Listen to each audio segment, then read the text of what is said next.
What's up, my friends? How's it going? And welcome back to the 5th episode of our Let's Play series as Carthage with your fellow comrade Summary.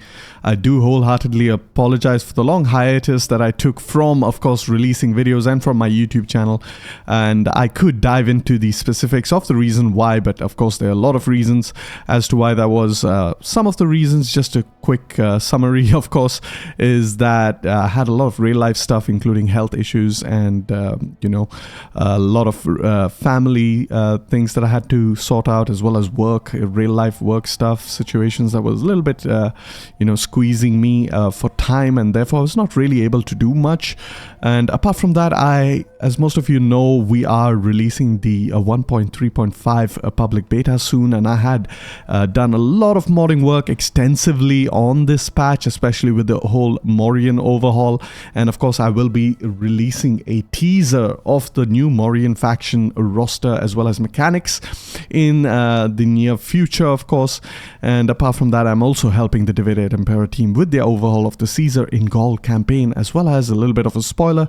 They are also going to be updating the Empire Divided grand campaign or campaign of the Rome 2, of course.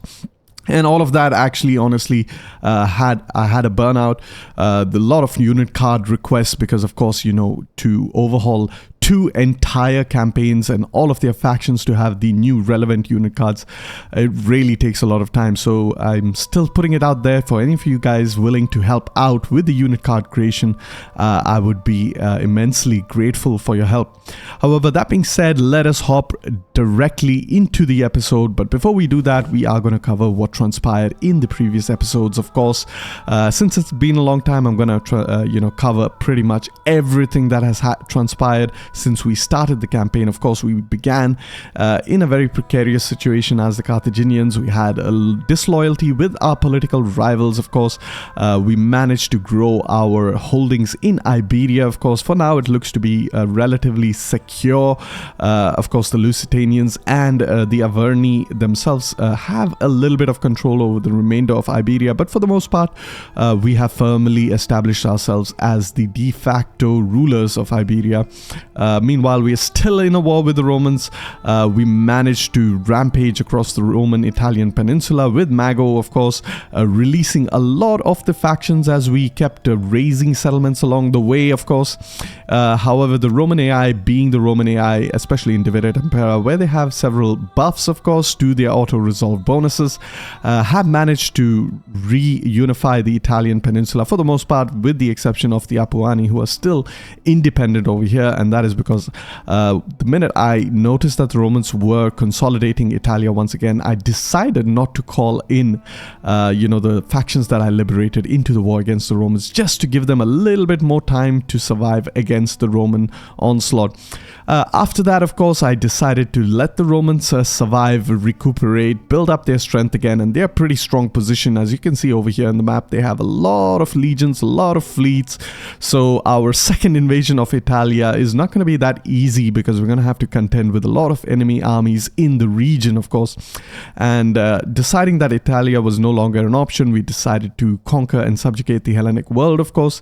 The Hellenic world was under the threat of the Illyrian RDAI faction. We managed to wipe them out, securing most of the Hellenic world, of course, but we are in a brutal struggle against the Odrysian kingdom over here to the east. And of course, I am about to end the turn, but the main reason I haven't started the campaign on the next turn is because there could be a lot of things that could happen or transpire in the end turn. As you can see over here, we have Mago, the famous illustrious general who had invaded all of Italy. He is waiting over here in an ambush stance because we have a full stack of Illyrians just outside the settlements of Epidamnos. Of course, down south over here at Pella, we managed with our Shofet Hannibal, the grandfather of Hannibal Barca, who has just taken over the settlement of Pella. But we have two Odrysian stacks over here, full stacks over here, that could immediately attack the settlement in the end turn, and I'm guessing they will, because there's not that much of a garrison left, and of course Hannibal is outnumbered 2:1 at least, if not more, considering a lot of these Odrysian units are 300 men strong, and we do not have any kind of unit that can boast that kind of unit strength. So we're a little bit of a tight situation over here with the Odrysians. Of course, up to the north, in the northern parts of Illyria, the Romans have firm control over Yadar, which means our coastline in the Adriatic is under threat. We can't really do much about it. We will really need to, use our fleets to get rid of piracy situations. So we have quite a lot of things that we have to deal with and contend with, unfortunately.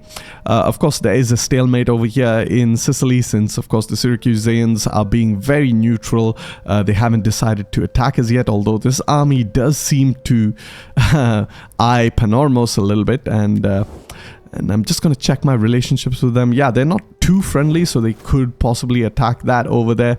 So I have to be a little bit too careful about how things transpire over there. We're going to have a very quick look at all of our armies, of course, just quickly organize them like this and just get a kind of understanding of what's going on over here. So we have a Hamilcar over here in Kartuba. Okay, that's fine. We have Gisgo all the way over there. Okay, he is almost at full strength. And we have Mago, of course, and we have Hannibal all the way down there. We don't have a fourth army, which is rather surprising. That might be because we do have them, but we haven't decided to use them. Nope, we do not have a fourth army. So we might start to recruit a fourth army, and we do have the economy that can support it. We have about 199,000 denarii in the treasury. Of course, we're making 43,000 denarii per turn. If you take a look at our economy, of course, Hispania, as expected, is going to be our major economic province, followed by, of course, Africa, which is a food province, which means it won't generate as much economically speaking. But over time, of course, we can bump that up by a significant amount, especially considering the Carthaginian traits as well as faction bonuses that heavily favor food. So there we go with the Barkid dynasty. You can see we get agriculturalists, which increases our agricultural income. As far as influence in politics is concerned, we're balanced influence. We're still a republic. Our imperium level is almost at 5, which means we can try to reform ourselves into an empire, which will slightly help with our party loyalties. In fact, it'll help quite significantly because we are currently suffering -10 loyalty for all political parties. And of course, transforming ourselves into an empire or reforming our government into an empire type will give +5 loyalty, which is a differential of 15 loyalty, which means a lot of our political parties will be very, very loyal after that transformation. Of course, looking at our political parties, we have the Hannadids, the Magonids, as well as the landowners. All of them are fairly loyal, but the Hannadids in particular are on the cusp of being disloyal. So we have to keep a close eye out for that. A lot of things are happening, of course, and a lot of more things will happen in this episode. So very quick look over here. One of the things I have noticed is that these pikemen, they are really great. Of course, we are relying heavily on mercenaries in this Let's Play series, but the main drawback of pikemen is that they are very not so versatile in comparison to the hoplite. And of course, the mercenary Greek hoplites are extremely, extremely good.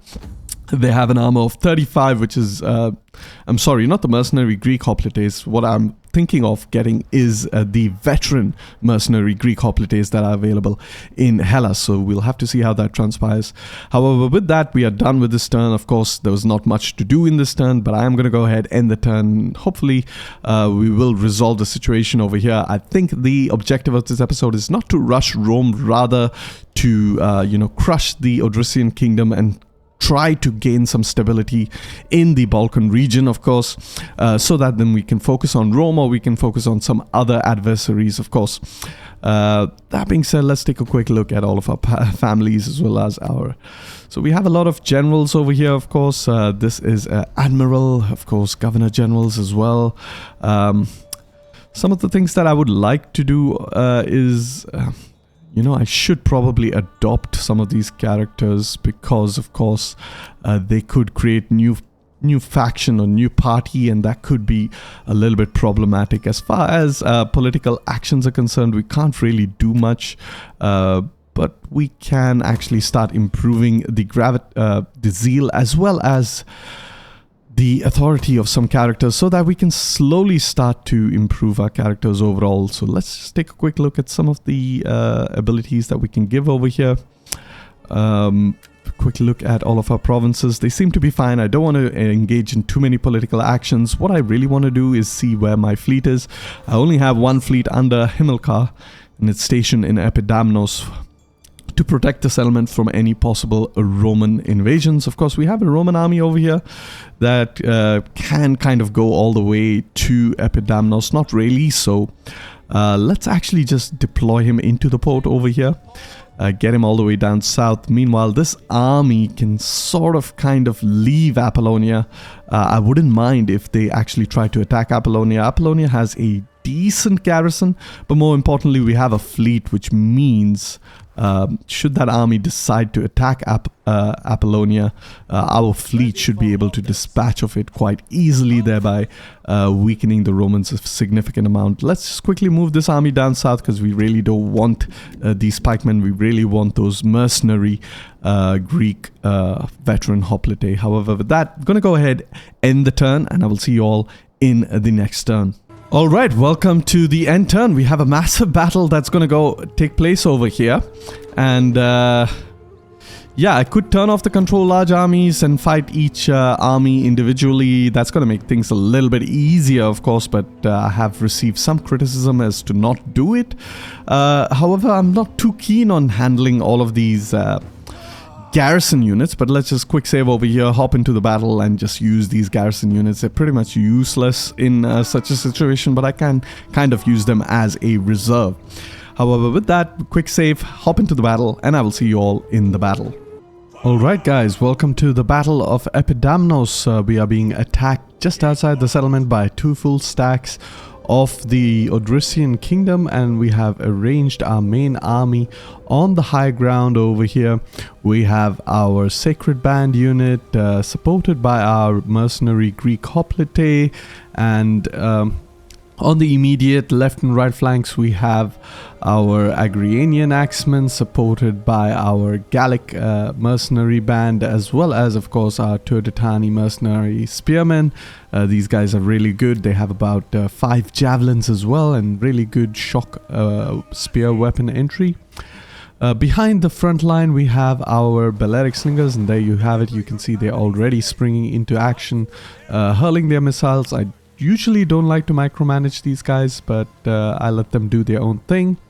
And of course on the far left and right flanks we have our cavalry. We have elephants on the right flank supported by our Iberian Lusitani lancers, and these guys are a mercenary unit. And they're pretty good in a melee. Meanwhile, on the left hand side of the battle, I have opted to use my Numidian cavalry over there since they're a little bit more quick moving. All the way in the distance you can see that the garrison of Epidamnos is slowly trickling into the battle, and I am ordering them to position themselves as a reserve behind our main army. The main objective over here is to crush the armies of the Odrysians as much as we possibly can, and of course they do have that reinforcing army that's also going to be joining the battlefield soon. At the earlier stages of the battle they were going towards my reinforcement army, and I didn't want them to weaken the garrison too much. Sometimes it's an advantageous situation to allow them to beat on your garrison, especially if you want to preserve the troops of your main army. But in this instance I want the garrison of Epidamnos to be relatively strong, because of course we are in a war against the Romans, and weakening the garrisons of any settlements along the Adriatic coast would leave vulnerability which the Romans can exploit at sea. However, that being said and done, we are slowly moving forward. We're trying to entice them further away from our reinforcing garrison army and trying to make them commit to my main army. However, as you can see, the battle is going to be about 13 minutes long, so I'm just going to fast forward into the future so you can see when the battle commences. And there you have it. You can see that some of the engagements have already begun. We have some, javelin cavalry that's reaching towards us. They have a little bit of a high ground advantage. But the good thing over here is that we do have our mercenary Turdetani javelin spearmen, they are going to be able to quickly dispatch this cavalry unit. You can see already they've taken quite a bit of losses, significant damage, and of course there you go, they've completely been shattered. Meanwhile, on the left hand side of things, you can see that my elephants are getting pelted, so I am a little bit too concerned. I start to chase, but then I realize that these are missile cavalry, so I'm not going to be able to chase effectively. That was a little bit of a juke, and then I try to run away from the situation and follow up with my Numidian cavalry. Numidian cavalry is going to be vastly superior in terms of skirmishing ability. All the way on the right hand side of the battle, you can see that I'm trying to position my elephants as well as my cavalry in a better situation in order to flank the enemy. But of course, as you can see, it's not going to be easy to flank the enemy, as they they are so many in number, and of course our reinforcements, which is the garrison units, are not going to be really too good in a melee. So this battle is going to be extremely difficult, one of the most difficult battles we have ever fought. But there you have it. You can see the Numidian cavalry doing quite well against their counterparts in the enemy army.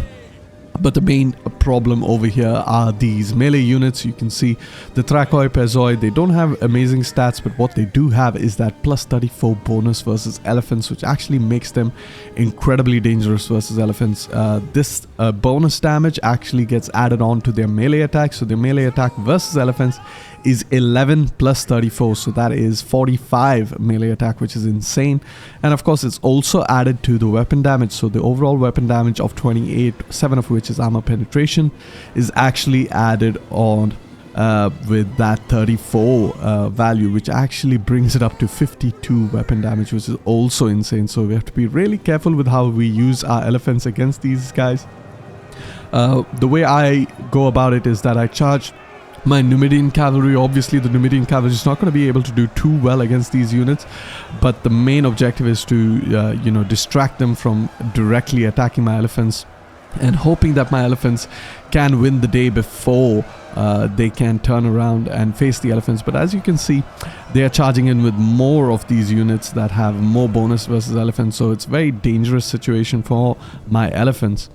Meanwhile, on the right hand side of the battle, you can see that we are trying to charge into some of the enemy units over here. Of course, these are missile cavalry. It's going to be a little bit harder to deal with them on this side of the battlefield, since we do not have Numidian cavalry on this side of the battlefield. But the main objective over here is to try to weaken their right flank so that we can turn around and start flanking them. But as you can see, our front line already starting to waver. Our Turdetani mercenary warriors being completely surrounded by these units. And one of the great things about the Thracian and Odrysian roster is that they actually have a lot of men in their units, about 300 men, so it's not that easy to break their morale.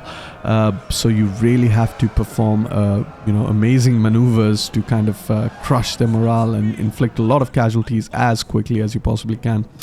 There you have it. You can see our Numidian cavalry kind of stabilizing over here, but our left flank has started to crumble, which is a bit of a problem. Meanwhile, of course, you do have these Peltaste who are going and attacking the elephants. Now, these guys are also pretty good against elephants since they have the same weapon entry. You can't really see their bonus versus elephants, but trust me, it's there. Especially if you see the weapon damage, it's identical overall of 28, 7 of which is armor piercing.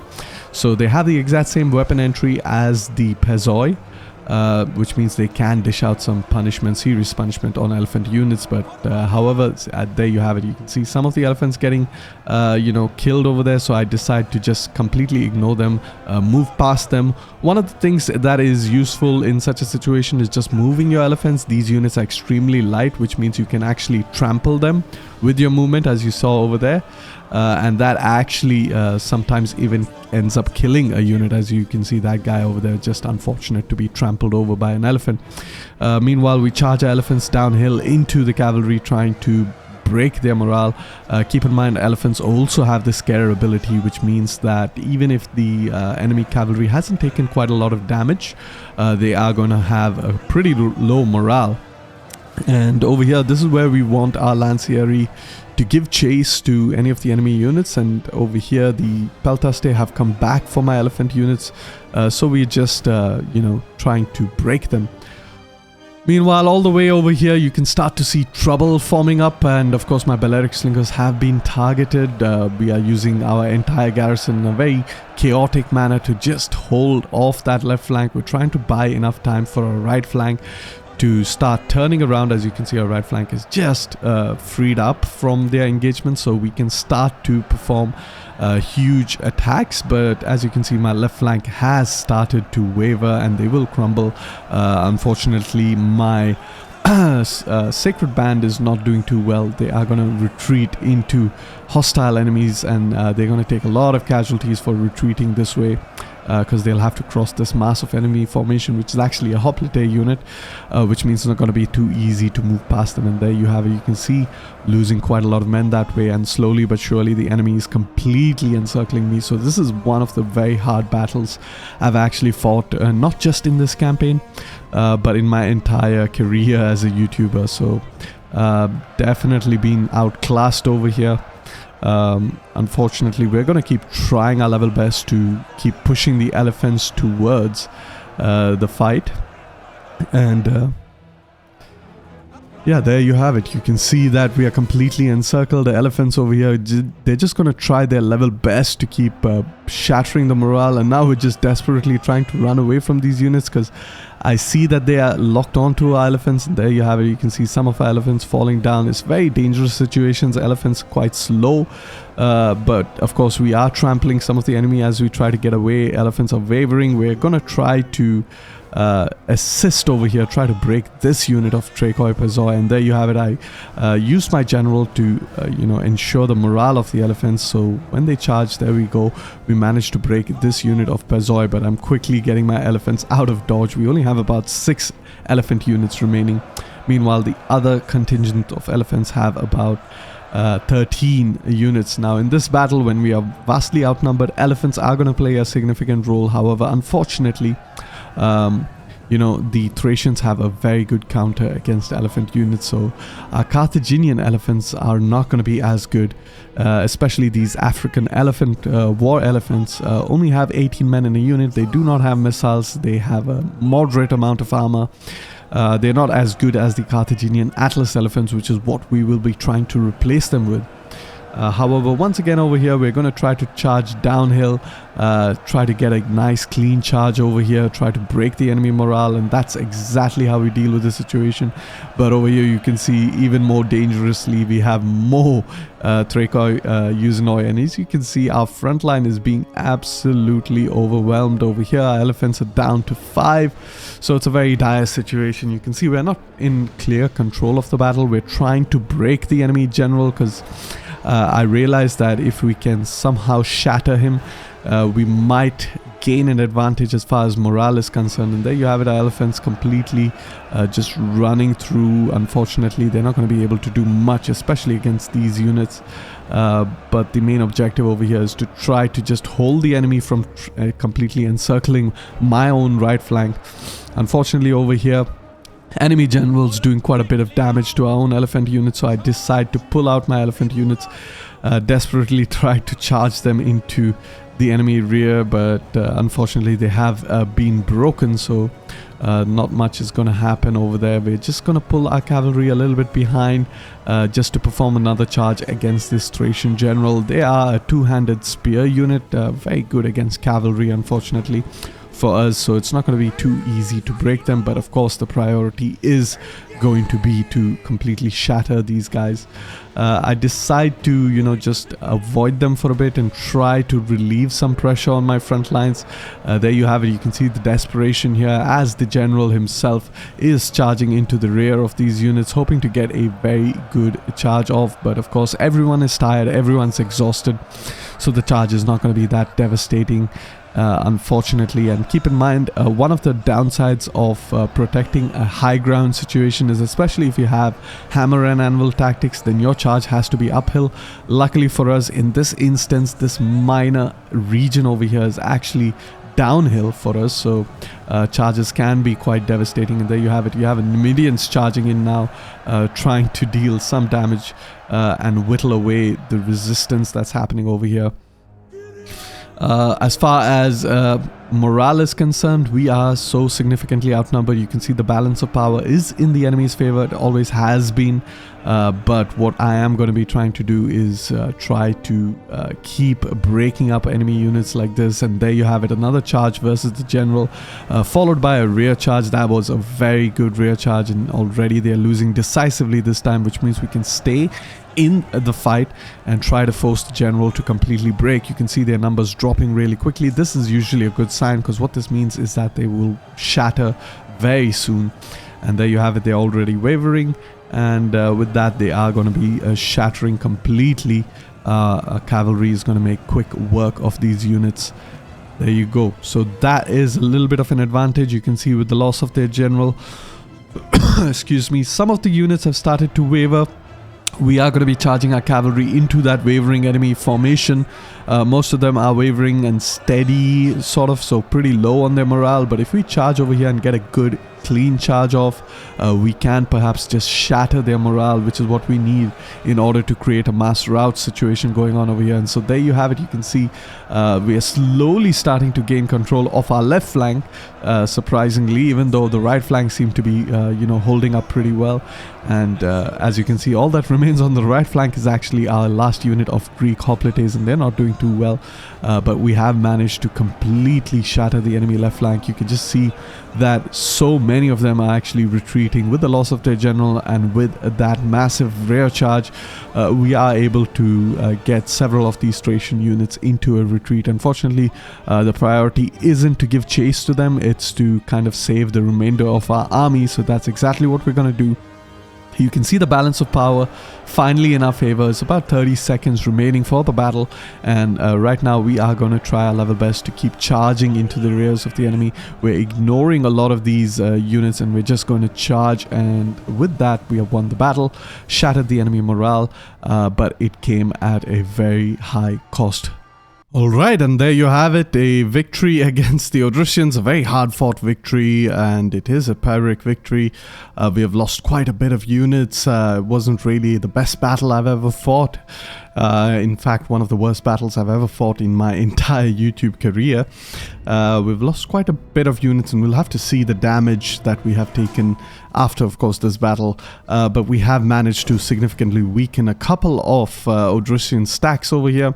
We have lost an elephant unit. We even lost our what do you call this unit? I forgot. The sacred, I think it's the sacred band, I'm not sure. And of course we lost a couple of our Greek mercenary hoplites, as well as a Numidian cavalry and a Gallic mercenary. But we're going to go ahead and enslave up all the captives. Of course, we are in a decent situation. We should be able to replenish a little bit. That should help take the pressure off of us. And more importantly, we need to really secure Epidamnos now, because we are in a pretty weak situation, of course. And we're going to see how we're going to go about that in the next turn, of course. Alright, welcome to the next turn, and rampant piracy, we can just go for hunted.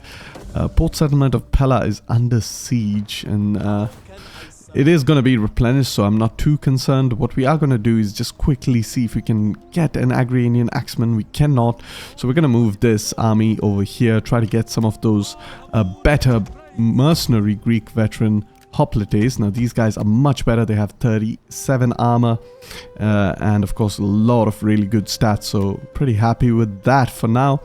And we're going to deploy him into the port so that in the next turn we can move as much as we possibly can upwards towards Apollonia and so forth. Meanwhile, this army over here looking a little bit weak. I do not want to get rid of these armies just yet, because of course they're pretty weak. They will take some time to replenish and so forth. So what we are going to do is just try to rebuild our army a little bit. One of the good things is that we can get access to some hoplites. Firstly, let's get one of these Gallic mercenaries again. We can go ahead, disband this one, since we do have a pool to get another one at full strength. Our Sicilians are not looking too good. In about 2 turns they should fully replenish, which I'm pretty happy with that. What's more important is that we get a couple of these hoplites as well. Let's go ahead and hire them. They're not the best, but of course they are going to have some stat boosts thanks to Mago's traditions. And we have just 2 more units that we need. We need Numidian cavalry and a Elephant unit, definitely. The elephants came in clutch in that battle. However, they took a little bit of casualties, extra casualties, because the Thracians have, you know, their Sikas and their Romphaya, which are really, really good against elephant units. So a little bit difficult to face off against elephant units. Now, the main problem over here is that this army, although it will not take attrition because we are you know, garrisoned within a port settlement, we will not be able to replenish, so we are gonna try to relieve it with Gizgo, and then we should have a significant advantage in the region. One of the things I could do actually over here is just try to push for Nasos. And in order to do that, we actually need to get a line of sight of what's going on over there. We might expose the underbelly of the Odrysian kingdom if we do so. And, you know, I think it's time to get rid of our Sicilian mercenaries, since, of course, we do not have them at full strength. We're going to go ahead and get a couple of these Iberian Scutari so that we have a little bit of a full strength army. I'm not getting rid of some of these other more crucial units that I kind of like. But for now, the also major concern is, of course, the Romans have a lot of their armies that are poised towards taking Apollonia. We have 3 full legions over here, and things are looking a little bit dicey at the current state of things. Let's take a quick look at all of our buildings, see what we can build. I mean, I don't mind upgrading some of these buildings. Let's go ahead and do that. Get a couple more of these other buildings and can get this research building, which is really, really important, even though it's a little bit expensive to do so. Meanwhile, over here, Saba 5 Hamilcar. We're just going to check if we can get a couple of units that we want. We really want to get, you know, a couple of our hoplite type units. And, all right. Oh, we do have access to the naked spear throwers, which are actually quite good.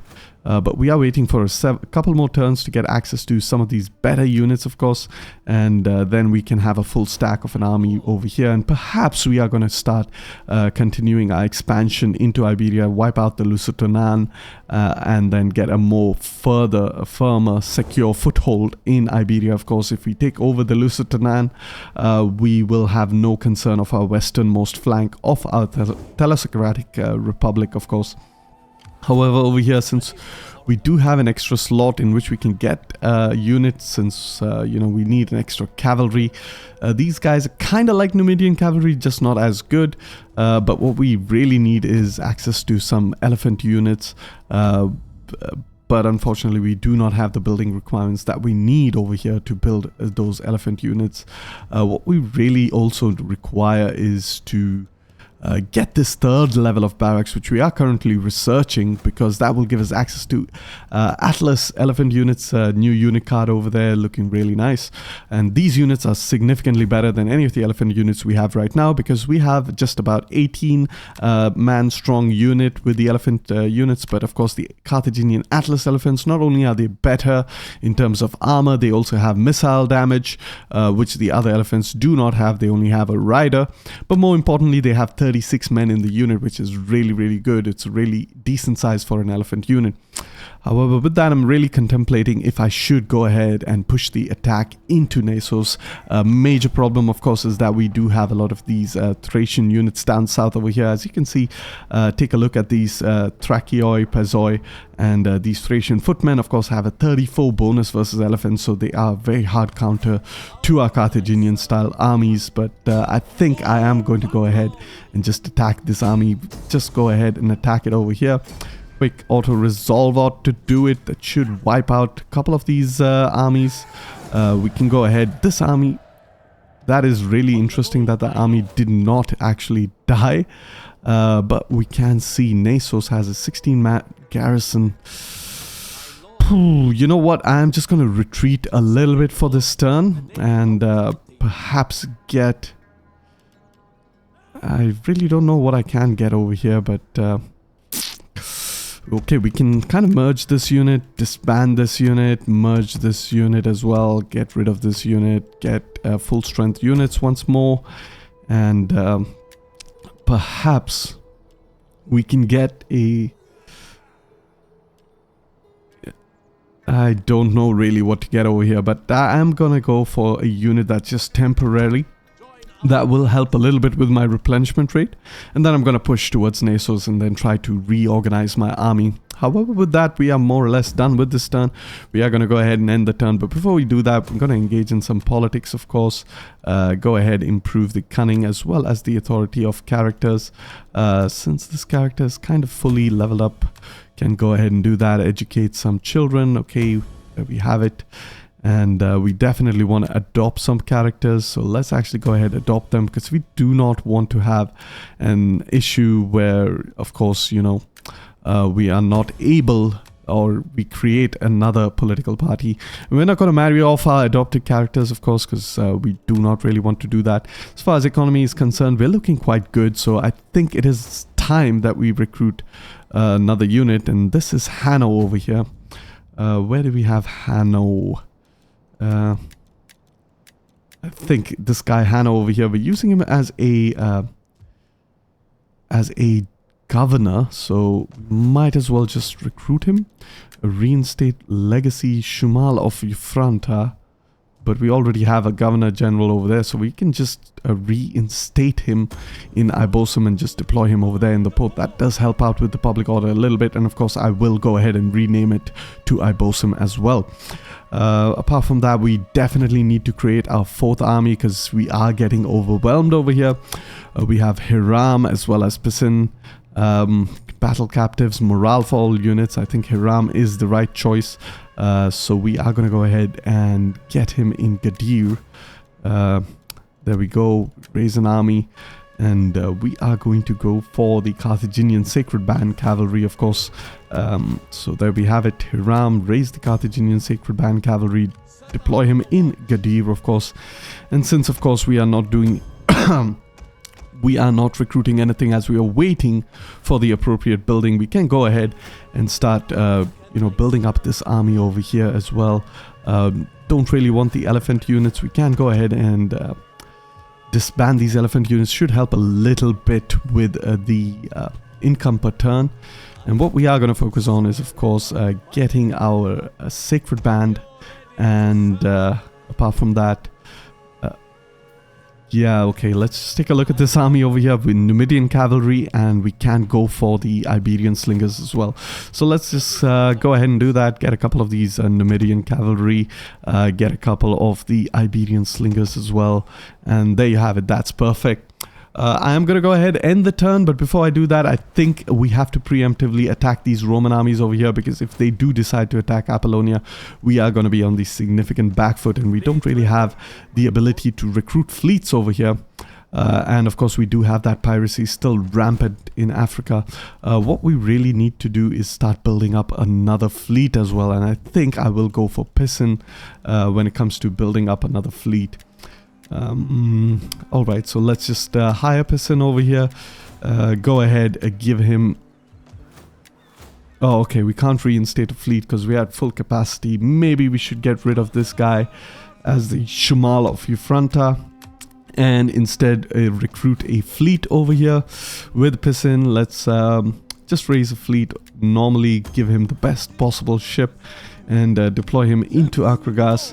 And we are going to go ahead and start recruiting up some of these better ships.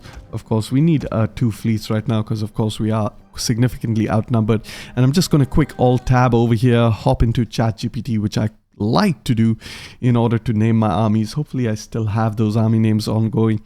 And alright, I do have it, so just let's quickly rename some of these armies. We have the army of Hiram. That's going to be army 4 Hiram. There we go. And we even have the fleet that we will need, of course. Our first fleet is named after Himmelkar. The second fleet will be named after Pisan. So let's just go Navy 2 of Pisan. And should give us the name just quickly. Bear with me. Okay, so that's Naba of Pisan. We go ahead, hit that button, rename it, and there we have it. All of our units properly named.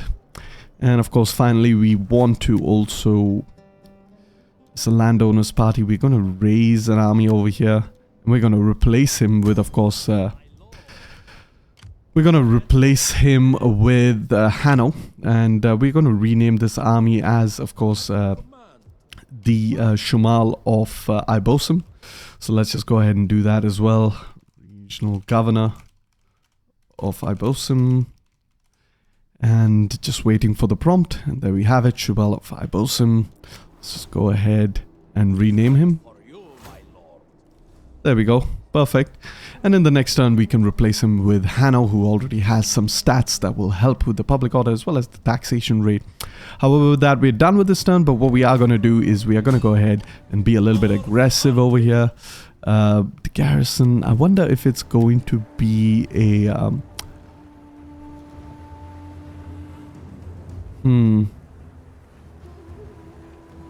No, I don't think I can attack, because if the garrison is involved, that means it's not going to be a purely naval battle, which is going to make things a little bit hard. We are going to just deploy into the port over here and just hope for the best. Of course, a lot of Roman armies. None of them can reach Epidamnos, so that's great. So we're just going to have to end the turn over here, unfortunately, and hope for the best. Alright, there you have it, a very decisive battle. Of course, Apollonia is being attacked, Himilcar under attack. We do have a decent garrison, which is good, but most importantly, our fleet will be taking part in this battle. We're going to turn on the control large armies, of course, and before I hop into the battle, just as a precaution, we are going to set a time limit for the battle, because of course some of these defensive sieges are bugged, which means if I do not set a limit, then unfortunately we will be stuck in all eternity in this battle. So we're going to quick save over here, fight the battle, and I will see you all in the battle. Alright, welcome to this siege of Apollonia by the Romans. They have sent forth several legionaries. What I have done is, of course, I have arranged my hoplites to protect the approach to the settlement. Of course, there are some more Roman cavalry approaching in this direction, and this direction is vulnerable. I will soon reform to form a line over here. We have another line over here. So we are going to be containing the enemy cavalry from reaching us. Meanwhile, at sea, we have arranged our fleets into two formations to dispatch the enemy fleets as quickly as possible before they can set foot and disembark. Of course, we want to make sure that we ram into as many of these units as possible. Try to break them, of course. We do have a really good navy, which means ramming into enemy units will not be that difficult. We will be able to inflict quite a lot of casualties this way. We have actually sunk a lot of Roman ships in this way, and things are looking pretty good for us. Unfortunately, you're going to see a lot more reinforcements coming in from this corner of the map, so realizing that, I quickly order this side of my navy to reinforce, and I'm trying to reorganize my navy over here so that we can face off against these Roman transportation ships. You can see that they are turning towards the shoreline, and that is the actual danger, because we do not have a lot of land units save for our garrison units. Speaking of our garrison units, you can see we're just trying to reform our front line over there just in time for that cavalry charge. Just about make it. So sometimes, you know, if you're very attentive, you can quickly order your armies to do the right thing, and and that way you kind of saved this opening that was there. Of course, there are openings on the side that the enemy AI can exploit, but in most cases the enemy AI doesn't exploit it and decides to charge head along into, and that guy just got yeeted completely. Oh my god. He's still alive? Oh no, okay, that's our guy. Alright. Oh. Anyways, back to the naval side of things. You can see that, of course, we are being overwhelmed over here. A lot of them are actually trying to reach the shoreline, and this is the real threat over here, guys. As you can see, the cavalry, we are having no problem dealing with them. They're not going to be able to do much against hoplite units, which are their hard counter, of course, with the exception of pikemen being better than them in such a situation. But of course, hoplites are more versatile, which is why I tend to prefer them, especially against enemies that do not have pikemen of their own. However, with the naval side of things, you can see that we have quite a lot of units over here. We have many triarii, many principes, again triarii, couple of roarii, but for the most part really elite melee troops that can absolutely demolish our garrison units. So the real objective over here is to try to intercept them before they can reach the shoreline, and for that we are actually using our fleets to ram them on the sides. Now usually ramming on the side of the enemy fleet is a lot more devastating than ramming them head on. And if you can remember from earlier in the video, head-on ramming is not as, even visually, it's not as devastating. But as you can see over here, the side ramming is also quite visually, you know, devastating, especially if it's one of the other trireme ships, because I rarely ever see transport ships get broken in half. But as you can see, they're slowly trickling down, so that's a major concern. But we're going to take a quick look of what's happening at the garrison. You can see the rightmost garrison has already dispatched of their units. Over here, we're trying to encircle the enemy cavalry. They are already losing decisively, so nothing much to see over here. Meanwhile, the cavalry over here is also, you know, losing decisively. They're taking quite a bit of casualties. We haven't taken that much in comparison. So we're looking quite good as far as, you know, holding out the settlement from the enemy horsemen.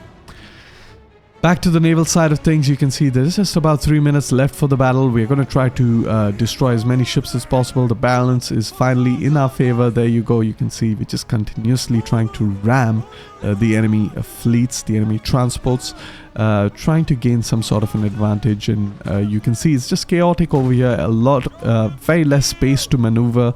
A lot of it, we're being bogged down. Some of the ships are being able to escape, but you know, we are going to give chase, make sure they do not land, and there you have it. Completely destroyed this unit, and they're just going to jump ship and die. I mean, this makes absolutely no sense. I mean, yeah. I guess if they can swim, that kind of makes sense, but if they're just going to jump and drown, kind of doesn't make sense. But anyways, what can you do about that? But as you can see, we're getting rid of a lot of the Roman ships, and a good thing over here is that this chaos has kind of blocked their avenue to reaching the shoreline, which we are going to take advantage of, and we're going to catch out these units and try to sink them before they can get even close to the shoreline. Meanwhile, in the garrison side of things, we're still fighting against the enemy cavalry, but for the most part, we are in firm control, so there's not much to see over there. Maybe you can see some of the chaos of the enemy cavalry fighting hopelessly against our hoplite front line. There you have it. They're gonna get absolutely shredded over here. There's nothing much they can do about it, and with that, they are gonna be in a full retreat. Back to the naval side of things, you can see that this cluster over here has kind of given us a little bit of an advantage versus the enemy. We're able to pick them off, but unfortunately a lot of the ships that are sinking are actually blocking our clear attack because it's just such a narrow space. And with that, we have shattered the enemy morale. A lot of them are going to try to retreat, and unfortunately, once again, they're very close to the line of retreat, so a lot of them will be able to escape. But regardless, we're going to try to chase down as many of the enemy transport fleets as we possibly can. And there you have it. We just hit one, and I kind of just hit it on the click and actually was aiming for this. And that's kind of how you can attack two ships in one movement, and that was actually really good for us because we managed to get at least 3 or 4 of the ships before they could manage to escape. This one over here just about manages to escape, I believe, if I remember correctly. Nope, doesn't.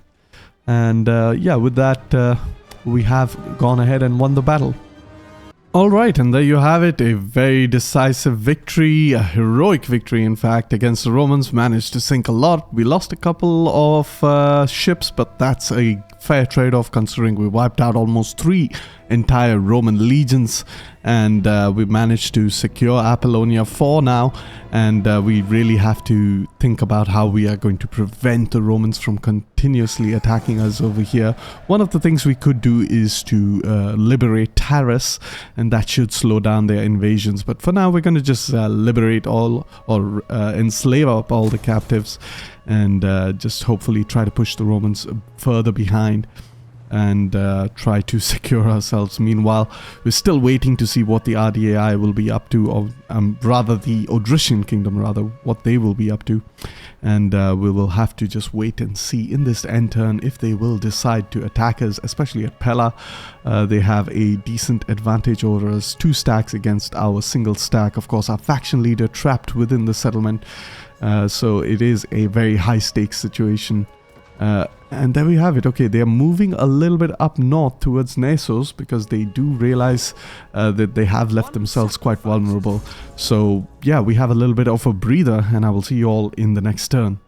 Alright, welcome to the next turn. Our agent has been exposed, some have returned home. Of course, we've completed our research, especially for that military building. So we're going to go ahead and start building it in Kartuba. We're going to upgrade it over there. Meanwhile, we were in the process of trying to get these settlements off our Numidian subjects. Of course, I am using a mod that allows me to simply just buy it, but I am not interested in doing so just yet because I'm waiting for them to get some building slots upgraded so that I can just basically get an extremely strong Numidia off of them. That being said, we have another couple of turns before we can go ahead and recruit some of our better mercenary units. Meanwhile, all the way down south over here, of course, we are in the process of trying to reinforce. Now, we have two options. We could go up north, try to reinforce Pella, try to, alleviate this siege situation over there. So I think that's perhaps what we are going to try to do. We're going to move up towards Pella. And I'm not sure if I do attack them, will it consider as a reinforcement, but it's worth a shot. Let's just actually go ahead and do that.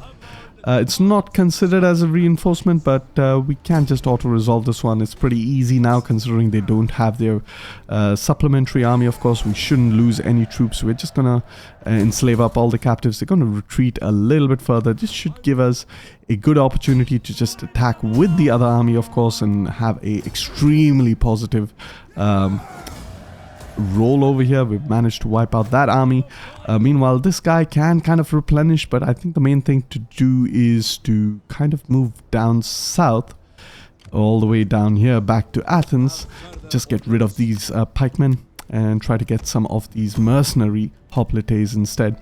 Meanwhile, we can just move this army back up here, and we are going to deploy him in the port so that he has a little bit of movement. He can perhaps even move towards Pulpudeva, the capital, or rather the main building of the settlement. And of course, you can see that the Odrysians are recruiting up some new units. So yeah, we have to be a little bit more decisive, a little bit more quick with our offensive if we are to wipe out the Odrysians, of course. What we are really lacking up here in this army in the north is, of course, our secondary elephant unit, but we are going to go ahead, just intentionally deploy ourselves into an ambush stance, hopefully try to draw that army out. Just a quick look to see if the Roman armies over here can kind of attack some of our other settlements, and they can't. Meanwhile, this army over here, we can go ahead and do another quick and decisive auto-resolve. Just go ahead and auto-resolve that one. So for now, Apollonia is looking pretty secure. We have even leveled up our character over here, so we can go for the health, the ship defenders, which gives more health for our ships, which is always a nice thing to have. And of course, Epidamnos, if I'm not mistaken, can be upgraded even further to the level 4, which will give us access to recruiting some stuff over there. Let's just go ahead and start building up some buildings over here, try to shift the culture in our favor, of course.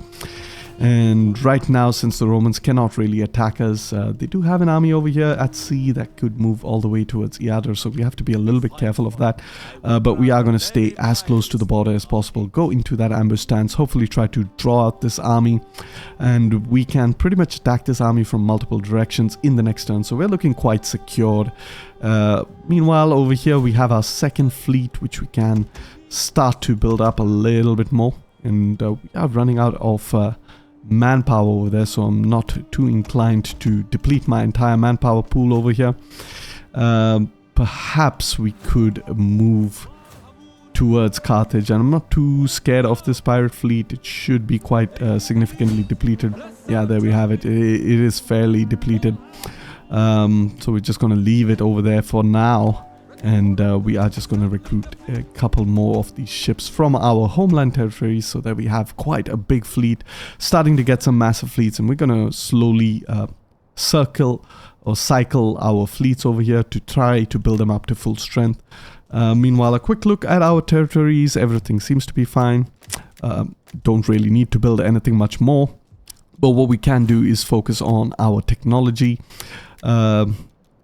This will take 134 turns, and I don't think we're anywhere close to that, so not really interested in that for now.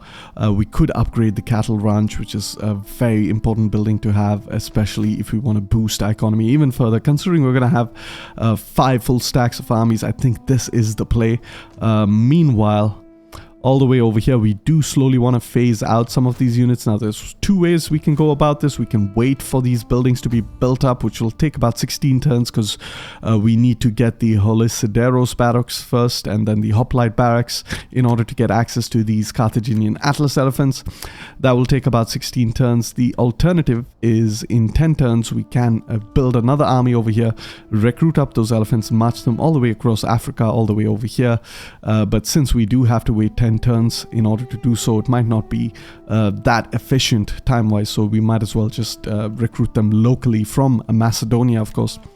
That being said, a quick look at politics once again. Wow, our political factions are very, very loyal, especially the Hananid dynasty. They kind of flipped massively. Do we have edicts, provincial initiatives? So definitely we have an edict up and running somewhere. We can take a quick look in our tactical map just to get a look at edicts. I don't think edicts kind of show over here. Yeah, I mean, it's been a while since I've played this game, so not... yeah, so we'll have to take a look at the edicts that we are deploying, and there's no other way to do it. Of course, we are doing the loyalty over here, the commercial stimulation, which is fine. And we have another loyalty over here, and we have another commercial stimulation edict over here, and over here we have the growth rate, okay, which kind of makes sense. Now we can take a look at our political parties. Of course, we have the Hananid dynasty. They've been affected by the loyalty edict over here.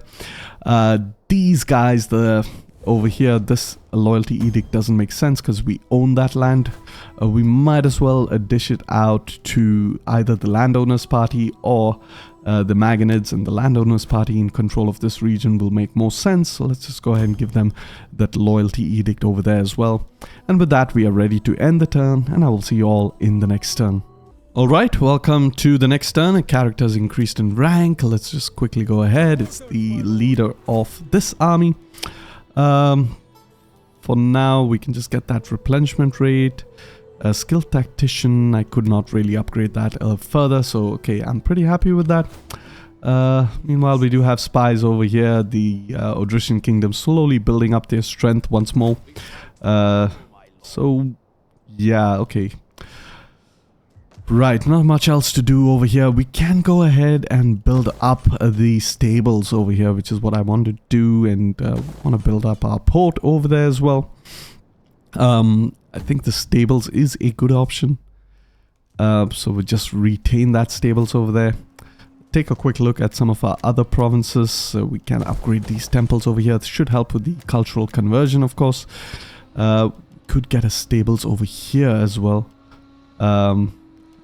Although I do not want to over spam our stables. Instead, we'll just go for a... you know what? Getting a stables in Athens is not the worst thing. I could just retain it over there. It does give that +1 to first class population, which is not very useful as the Carthaginians. Meanwhile, this kind of gives a bit of both. This gives the best, in my opinion, for the Carthaginians. But of course, we want to stack the academia for that empire maintenance, of course. So we're going to just build an academia in Macedonia. And yeah, that's about it. Quick look at our politics. Our political party should be fairly, very loyal. We really need just a single province more to upgrade ourselves. And speaking of upgrading, we do have access to that final level of barracks, so we can go ahead and get some of these better cavalry, like the mercenary Iberian heavy cavalry. We can get a couple of those, and of course we want to get the Iberian champions as well. Where are they? Get the hoplite units as well as these Iberian champions, a couple of them, and just the last 2 remaining slots will be for our Carthaginian Atlas elephants. We are going to more or less mimic the build over here. Get a couple of these guys as well, the champions, 3 of these guys, and we are basically just missing a couple of units. I think that has to do with, of course, these Gallic mercenary warbands. So we don't have to stick to the same composition. We can instead go for some other type of units. Don't really want these naked mercenary. I mean, they do have decent stats, but these guys are pretty good as well. So they are pretty similar. These guys are a bit more defensively oriented. They do have a significant bonus versus elephants, which is not anything we have to concern ourselves with, since, of course, we do have the better elephant units, but we can just go for a couple of Scutari instead. Yeah, because that makes kind of sense. Try to keep our armies a little bit different from each other, of course, as most of you guys had voted. In about 9 turns, we should be able to get our Atlas elephants. And we'll have 2 full stacks in Iberia, which should tip the favor in the odds in our favor, especially against the Lusitanan. Just a quick look to see the Lusitanan. Do we have any agreements with them? Just a trade agreement, as far as I can tell. Perhaps not a non-aggression. We do have the non-aggression, so we're going to cancel the non-aggression just in preparation for our eventual war against the Lusitanan. However, for now, the main concern is, of course, this situation up here in the north. We can go ahead and keep pushing into this army up here in Nessos. We do not have access to the Agrarian Axemen, which is what we need. But what we are going to do is just attack with Mago, and then we are going to reinforce as well. And hopefully we will get some Agrarian Axemen in the province of Thracia. And now we have a good advantage over here. We can simply auto-resolve it, even though the auto-resolve isn't that great. Just let's go ahead, auto-resolve this one. We are going to sack and then even loot the settlement. There we go. Elephant should take quite a bit of damage with the auto-resolve, but I don't really care. And there we have it. Okay, we have our first foothold in, of course, the province of Thracia. We're going to move our spy a little bit closer over here. Keep moving them, get a line of sight of what's going on over here. Antia, Odessos, fairly undefended. Meanwhile, we're not going to replenish in this turn, so might as well just pull back a little bit. Go into a patrol stance, upgrade some of our troops. Go ahead, dismantle this. And do we want to make Thracia into a military recruitment or an economic province? Not entirely sure about that. We do have 2 ports over here, which is really good, and of course the slave resource is going to help with that economy, but it's not a really good province, so might as well just make it into a recruitment province and go ahead and turn off the taxation over there. Public order is going to be on the decline, so let's just actually keep improving our characters, and we are also going to use our characters to improve the public order as much as we can. So we can start with Illyricum over there, and we can even improve the public order in Thracia. So there we have it. Okay, the public order seems to be fine, and what this also does is it promotes these characters, which is kind of nice because then they get a lot more gravitas. And actually all of these characters are almost maxed out, so I guess that's good. Go ahead, give them some gravitas generating abilities, which is very important since we want our female characters to have a lot of gravitas. With that, we are more or less done with this turn, so we're going to go ahead and end the turn. But before we do that, we can even upgrade Mago, so let's go ahead and do that. We could go for the night battles. That's going to be very important. Of course, movement speed is also quite good, and of course the army traditions has improved. We're going to focus on the mercenary skills, of course, because we have predominantly mercenary armies. And can go for the infantry as well. Just keep boosting up our infantry. Replenishment rate for all units, we should have focused on that, but I'm okay with this. We'll not be able to replenish in this turn. Maybe we would even be attacked by this army, but we do have a significant advantage over here. Meanwhile, we can just deploy into the settlement, since we are just waiting in order to recruit some more of these veteran Greek hoplites, and once we are able to do that, we'll have 2 full stacks, and then we can kind of give a Mago 2 some well-deserved rest. Apart from that, all the way down south over here, we do have the pirate situation still, so we're going to go ahead and attack them. They are losing as far as attrition is concerned. I'm not too bothered in chasing them. Instead, what I am going to do is just move back up north a little bit over here, get the last couple of units that I want, And then we are going to go ahead, attack the Roman fleets and try to, alleviate the stress that we are facing over here in Illyria. However, with that, we do have a champion as well over here. So we might as well start to, improve some of the... I think this guy is pretty highly leveled up. So we are going to go ahead and deploy the champion in the army of Gisco. Apart from that, quick look to see if we can... Alright, I almost forgot. We want to get Hanno in charge over here. So let's just go ahead and recruit him. There we go, Hanno in charge. And alright, everything seems to be fine. We can go ahead, end the turn. And I will see you all in the future when we're ready to push into Pulpodeva and secure the entirety of the province of Thrace. We're going to take a quick look at our diplomacy. Of course, the Lugos do not seem to be too happy with us. So, you know what? We are making quite a bit of money. So I do not mind paying them a little bit. Just try to improve their relationships with us. They are devious. So it's not a sure bet. But of course, if we can improve their relationships a little bit, they're going to be a pretty massive faction, as they always are. It's one of my main gripes about the game, is that the Lugos tends to be a very massive faction, because the AI for some reason is extremely good as the Lugos. So let's just go ahead, keep improving. We want to get them up to a fairly decent friendly level, and then we're going to start to try to establish some sort of agreements with them in the future, hopefully to secure our northern borders. I'm in no mood to be fighting the Germanic tribes to the north. I really want to focus on the Mediterranean as much as I possibly can. Alright, welcome to several turns in the future. Excuse me, nothing much that's gonna happen of note here. I just kind of paused because it's been quite a few turns in the future. Of course, slowly but surely we're building up our army over here. We're gonna go ahead, give him some abilities as well. And of course, we're just waiting for 4 turns before we can get our famous Carthaginian Atlas elephants. Economy is looking pretty good, but it is slightly on the decline because, of course, we are building up our fleets as well as our navies.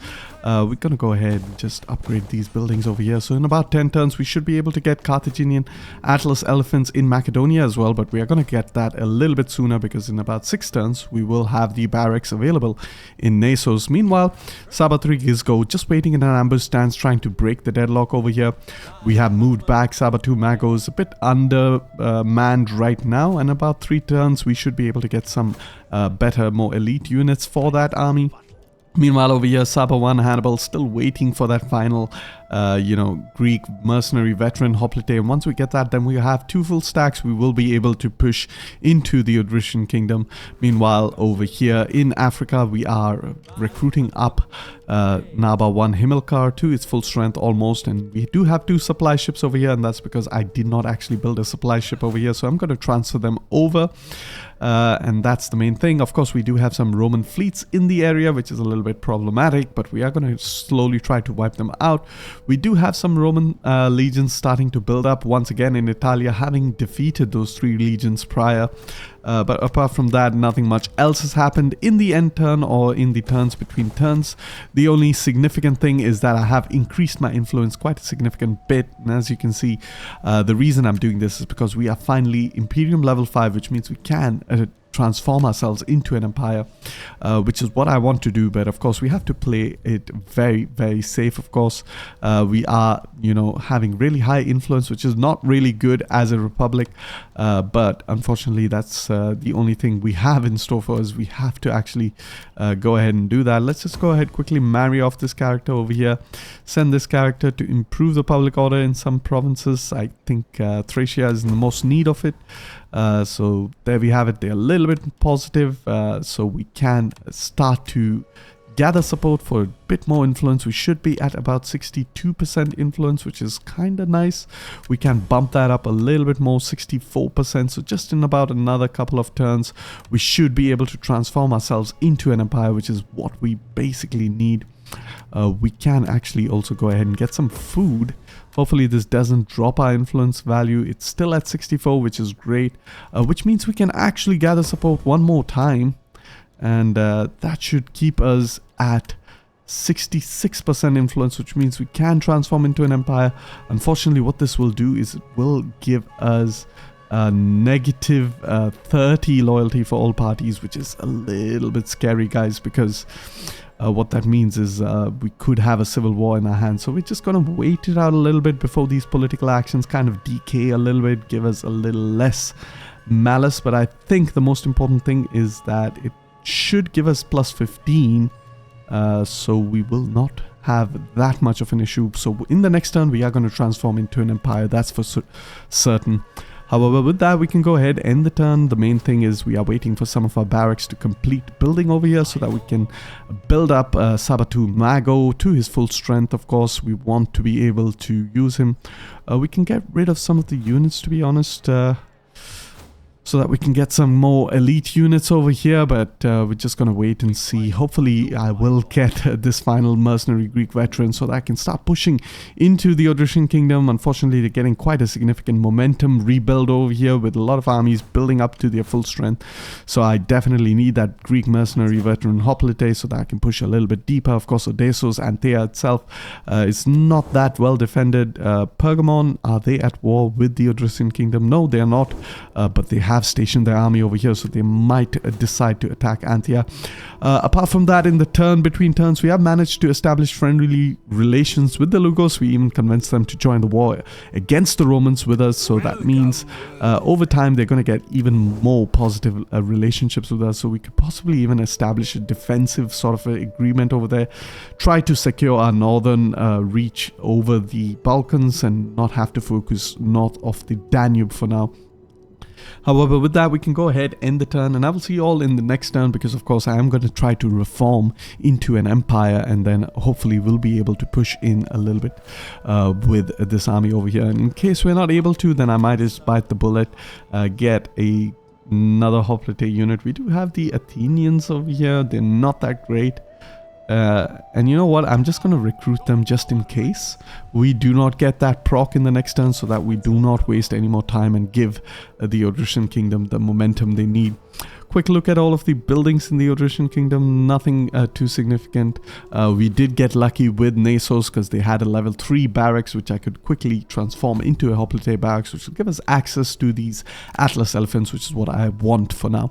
However, with that, let's just go ahead, end the turn, and I will see you all in the next turn. Alright, welcome to the next turn. Concealed army has been discovered, improved drainage, that's great. A lot of characters have leveled up, so let's just go ahead and promote them. Meanwhile, this character over here, we can go for the loyalty as well as the public order. And over here, the Roman fleet did decide to attack me, so I guess we did win that in an auto resolve, but we have a full fleet now, so we are not too concerned. We're gonna keep moving our fleet a little bit up to the north, start moving this fleet down south. Hopefully they'll not attack that settlement again. Acrogas has a decent garrison, so I'm not too concerned. Meanwhile, we can try to... They can reach Apollonia, so we are not going to try to link up. Another concerning thing is, of course, the Romans have started to focus on Delaminium, so we're going to have to move up north there as quickly as we possibly can. We do not have a decent army up here. We're going to take a quick look. We still do not have, so I guess it was a good move to get, you know, some Athenian hoplites. Meanwhile, this army over here, we can go ahead, recruit a couple of pikemen. Unfortunately, I do not like them that much, but we want to improve ourselves a little bit further. We can get an elephant unit, which is really, really good. But we're going to move as close to Apollonia as possible. Just get this temporary elephant unit so that we have a couple of elephant units. We can get the Numidian cavalry that we're missing out on. And the only remaining thing that we need to get is a unit of... another pikeman. But actually, you know what, I'm going to disband the pikemen, and instead I'm going to focus on getting the hoplites, since I do consider them to be a little bit more versatile than pikemen. Of course, if you're up against pikemen, then pikemen is the better option, but if you're not, then definitely you want to focus on getting hoplites because they're more versatile. With that, we have completed our technology of improved drainage, which means we can focus on our construction techniques for now, so that we can boost our economy. Economy took a little bit of a hit because we were trying to improve our relationships, of course, but we are going to try to just improve our food buildings over here so that we get a little bit more in terms of economy.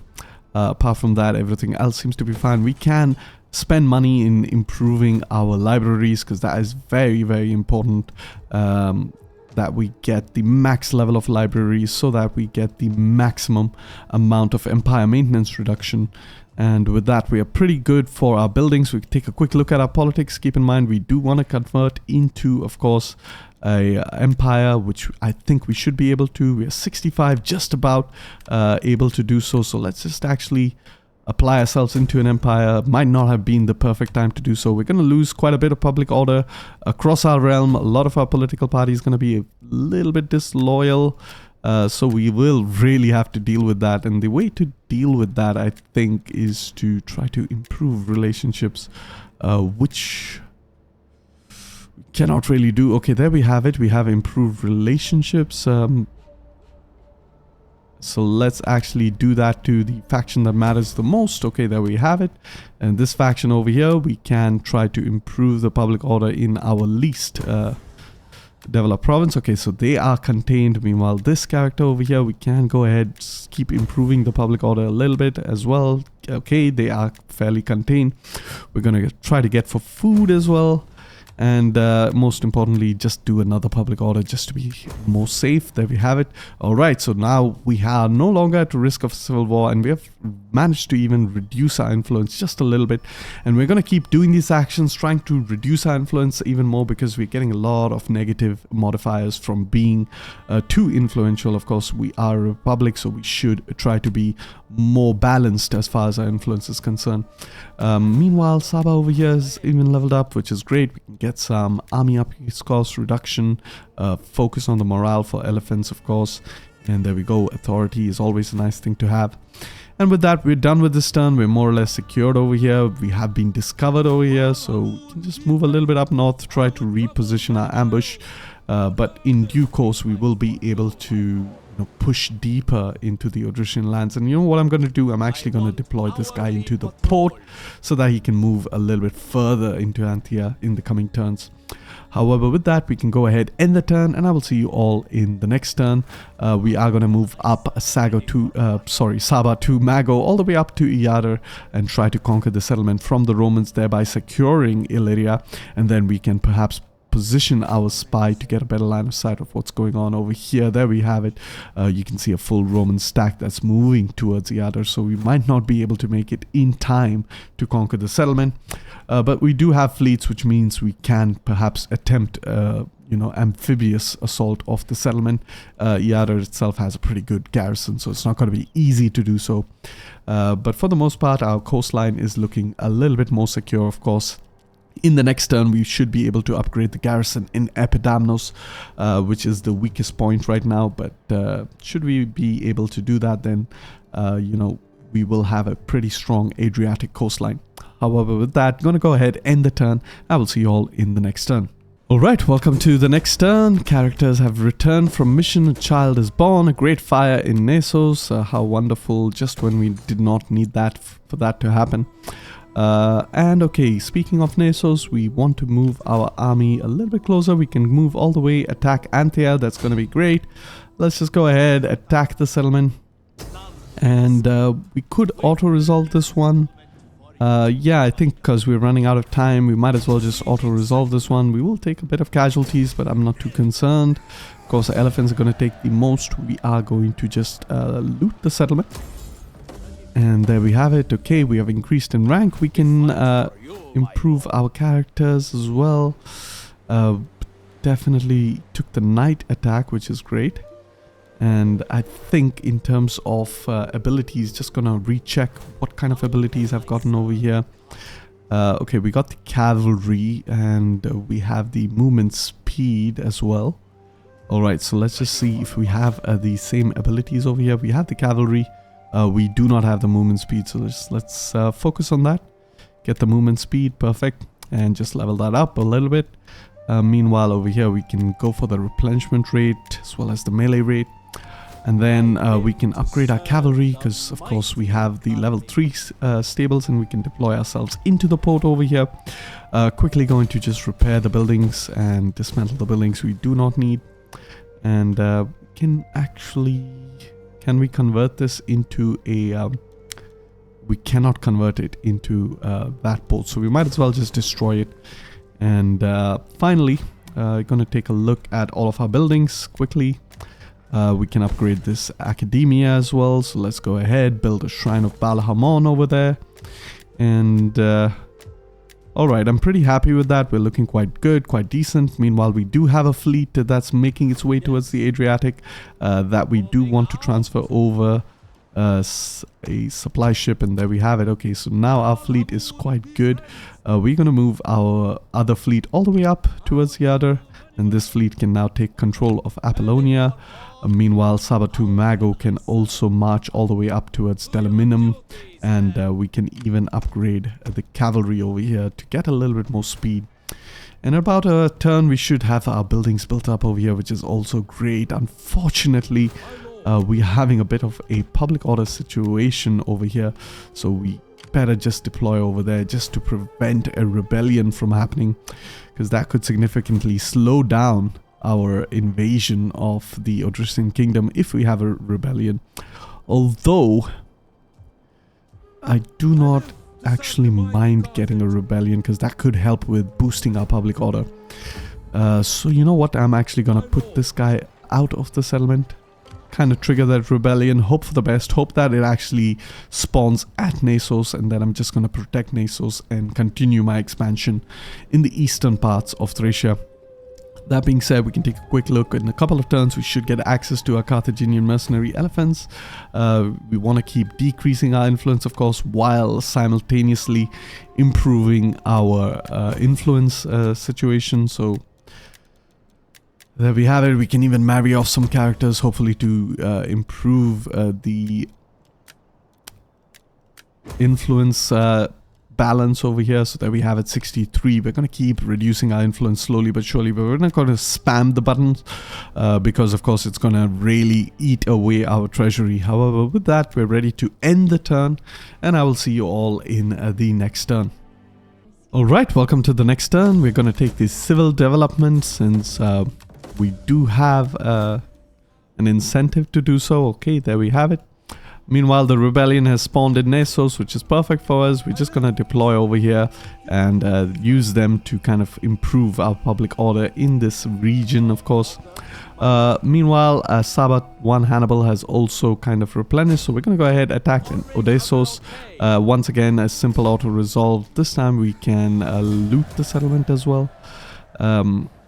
And there you have it. Okay, we have another settlement over here in the region.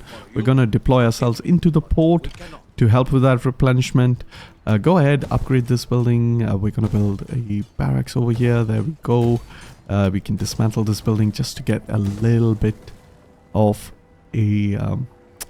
you know what, I'm not going to build a barracks over here. I'm going to dismantle these two barracks and just build some temple buildings to help with the cultural conversion. And just a quick look at our diplomacy. Can we actually establish some trade agreements over here? We can, so that's what we want to do. We want to secure our east a little bit more so that we don't have to focus on moving further eastward. We can really focus on some other factions over here that are fighting against us. Meanwhile, of course, the Spartans and the Ptolemaic factions are the other two hostile factions that we might have to contend with in the future. For now, the Lugos seems to be quite loyal towards us, so that's great.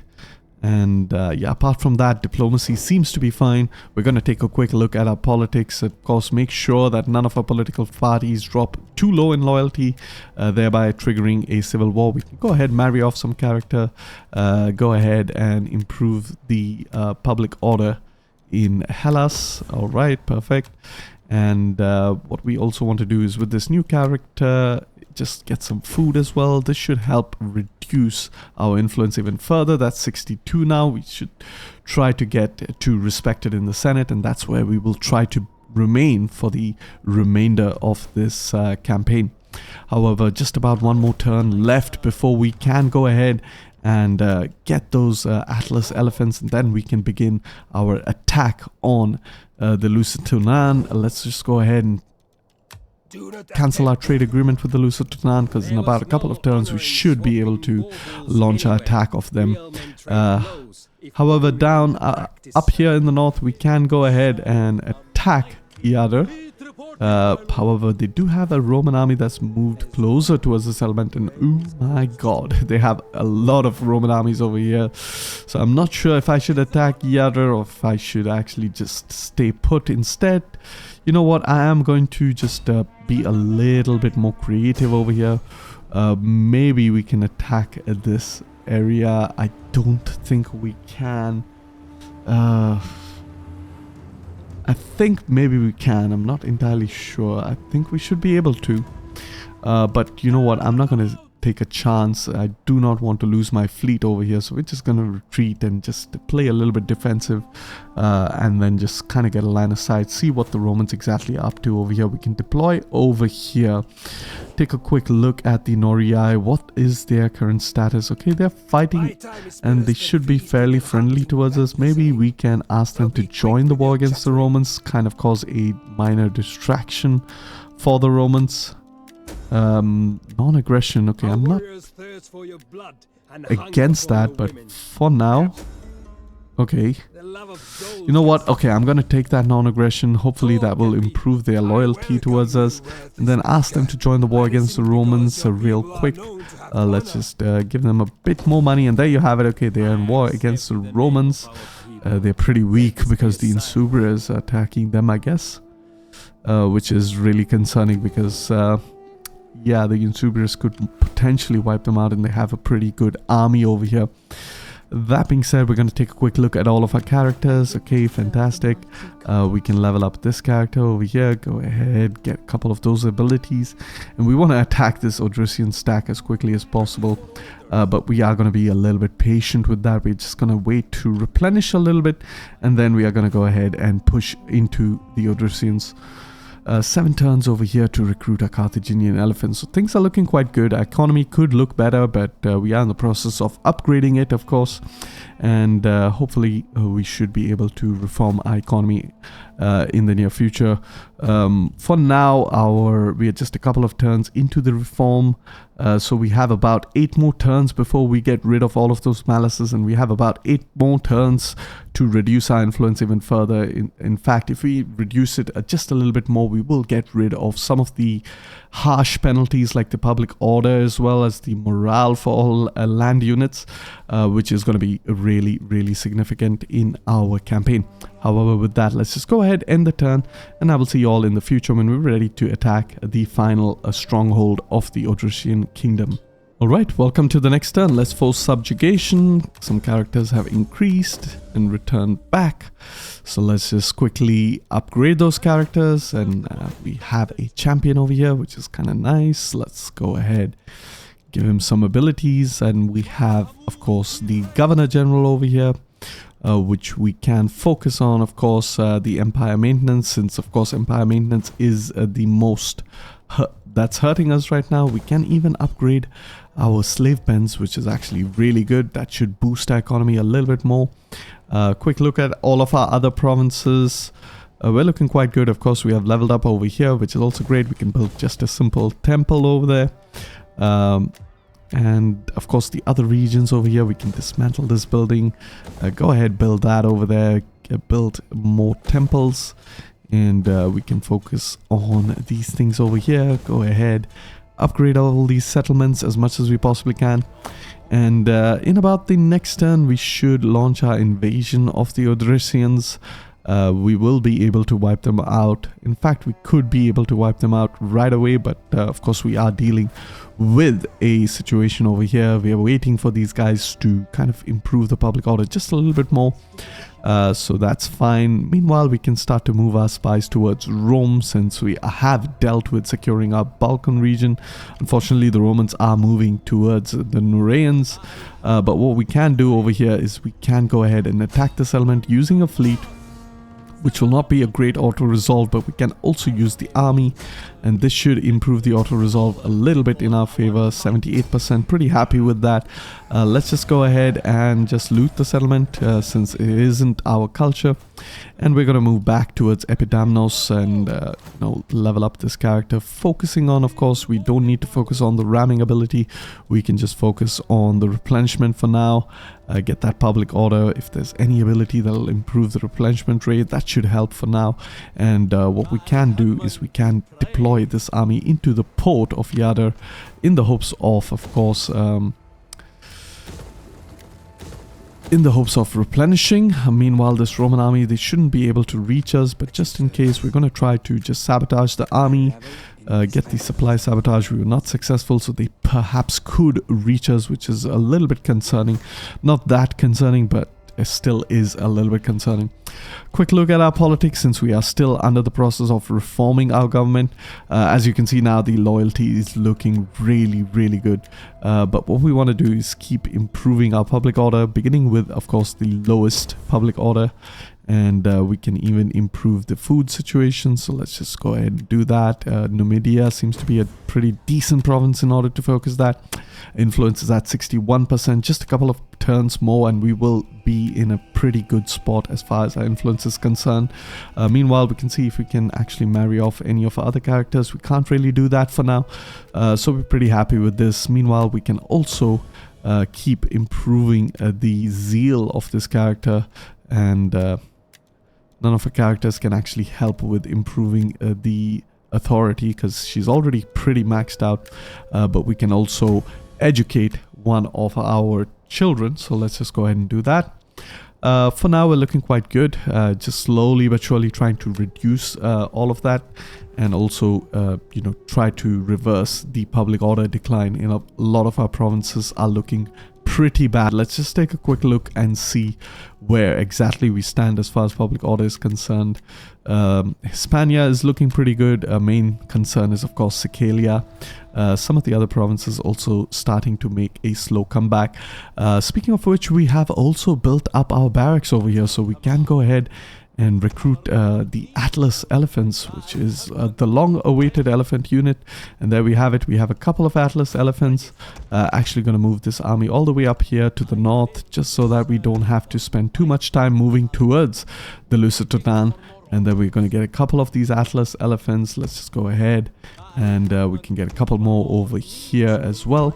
And there we have it. In the next turn, we should be able to push our offensive into the Lusitania. A big cause for concern over here is, of course, they do have a pretty sizable army up here in the north. So we might have to, change our focus up a little bit. So let's just move this army a little bit over here, get those Atlas elephants, and he's going to move up north towards Arasilum and try to prevent this army from attacking us. Meanwhile, Saba 3 Hiram is going to move towards Ebora. That being said, let's just quickly end the turn, and I will see you all in the future because we are running out of time for this episode. What I am going to do is, of course, allow this rebellion to build up a little bit, help with the public order situation over here, wipe it out with Saba 3 Gisco, also buying time for Saba 1 Hannibal to kind of replenish. And then we are going to launch a pincer move against the Odrysians. Hopefully they try to attack Anthea, because if they do, then that will kind of weaken their situation over here. But for now, we are going to go ahead, end the turn, and I will see you all in the future.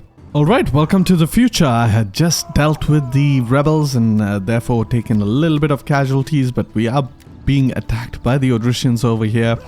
We're going to quick save, hop into this battle. This is going to be the final battle of the episode. We're going to play with the large armies turned on. We have a significant advantage, if I have to say so. They do have the numerical superiority, but of course, we are in a position to wipe them out. We're playing defensively, which means we'll have traps, we'll have our garrison, which is pretty good, quite a lot of hoplite units as well to hold out, and just quick save, hop into the battle, and I will see you all in the battle. Alright, welcome to the Siege of Nessos. We had just defeated a rebel stack, taken some casualties. In terms of the numerical superiority, it's firmly in favor of the Odrysian kingdom. Of course, the bar will slowly fill in as reinforcements trickle. I am not turning off the control of large armies so that we actually fight everyone at once, since that was one of the main criticisms I received in my previous videos. But I have gone ahead and arranged my hoplites in order to face off against the preliminary army that's joining the battle. And right now, quickly, I'm just scanning the battlefield to see where the enemy reinforcements are coming from, and I realize they're coming in from the east of the battlefield. So I am reorganizing my troops very quickly in order to protect. I anticipated that they would have come in from the northern direction, but I was wrong. So over here, very quickly, you see my troops. We're gonna these guys, they're not hoplite units, many of them, they're just regular spear units, but spear units are still quite decent at being frontline units. Of course, we used a bulk of our hoplite units to hold the first enemy army, because they are going to attack in unison, as opposed to, of course, the reinforcing army that's going to just trickle down. So we have enough time to hold down the reinforcing army, so we can use less experienced troops to hold the line over here. Meanwhile, these guys are going to attack in a complete unison, so we have more experienced troops holding the line over here. Nothing much enemy cavalry can do in this situation. Of course, they're also going to get pelted heavily, so they are losing quite decisively. Charging into hoplite units, not the best of situations for enemy cavalry, and of course being pelted as well means they're absolutely going to get demolished over here. Oof, that is brutal. They didn't even have a chance to retreat. I mean, just 6 of them managed to escape, and there you have it. You have the main enemy finally engaging with our hoplite units. Over here, as you can see, the trickle effect taking place. You can see some of the enemy cavalry is going to approach our defensive line at the southern half, or the eastern half of the settlement rather. And unfortunately, these guys are missile cavalry, so they're going to be able to exchange some javelins from relative safety without any threat. I think ideally over here it would have been better for me to use my Balearic slingers to target this cavalry over here. I could have positioned them somewhere in this location, and they would be able to take out some of this missile cavalry, thereby preserving some of my own men.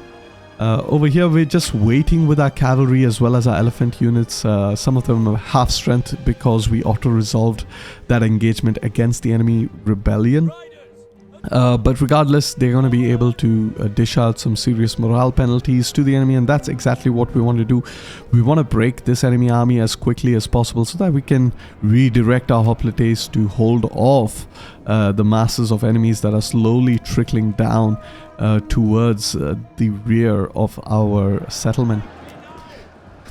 There you have it. You can see our cavalry is making a progress over here, and they are going to charge. We're going to put our Thessalian cavalry, and definitely want to replace these guys because they're not that good as the Macedonian version, but they will do the job for now. They will be able to dish out some morale penalties because they will inflict that formation breached debuff on the enemy, which actually significantly impacts their morale.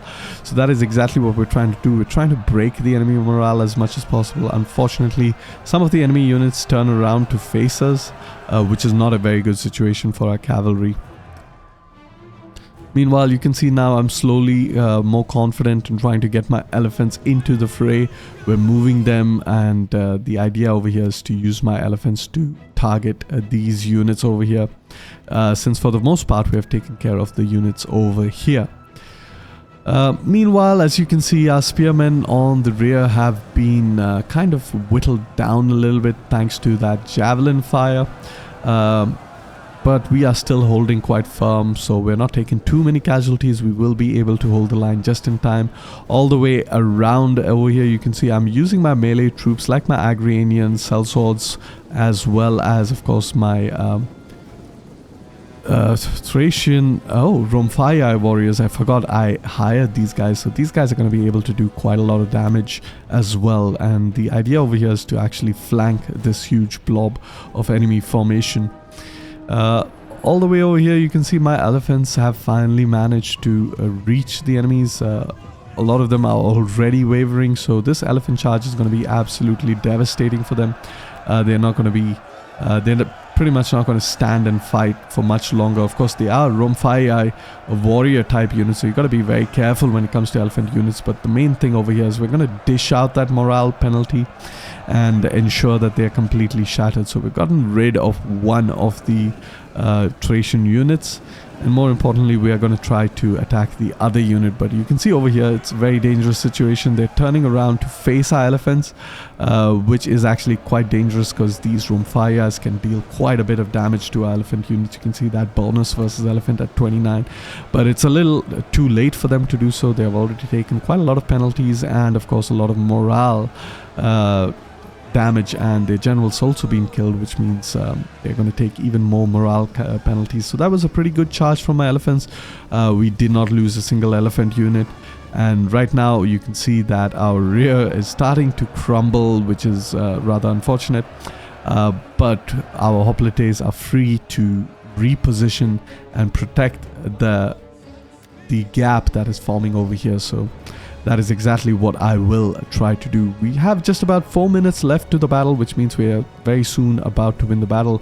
Balance of power is pretty even, but of course my Numidian cavalry coming in clutch over here. The very fast moving cavalry, which is one of the reasons I like them. They're not really amazing in a melee, but over here what I'm gonna do is I'm just gonna keep them at a distance, just allow them to hurl some javelins into the enemy rear, dish out some kind of significant damage penalties against the enemy, because of course shooting into the unshielded side is definitely going to weaken the enemy quite significantly. But you can see over here we are trying to move our hoplites, trying to reposition them to protect this opening that's happening over here. And you can see that they are starting to make a lot of headway into the settlement. We are slowly waiting for our melee units to kind of get into position, throw their precursor javelins, and then charge into the battle. There you have it. You have our Rumfayai warriors. They are going to charge into the battle. These guys are pretty vulnerable in a missile situation, so it's very important to get them into melee as quickly as possible, because over here they can actually do quite a lot of damage. As you can see, they're just hacking down the enemy, completely destroying them. But it's really confusing to tell because it's Thracian on Thracian violence over here, and it's just absolutely glorious. I do love Rome 2 Total War for some reasons, of course. Obviously being the cinematics and all of that is quite nice to see. Obviously it has its bugs, and the game did not launch in a very impressive state, but at the end of the day it's survived the test of time. It's still running. Of course mods like Divided and Impera keep it alive, so that definitely helps out. And over here our hoplites really didn't have time to form up properly, but I don't care. We put them in that defensive formation, and over here we are going to try our level best to just break. The enemy is actually caught between two sides, which means if we can get rid of one side, whichever side that is, and it's more likely going to be the more offensive side, we are going to be able to push into the rear of the other side and therefore win the battle quite easily. Over here elephants have finally made their way. They're going to be absolutely exhausted. Actually they're active, which is pretty good.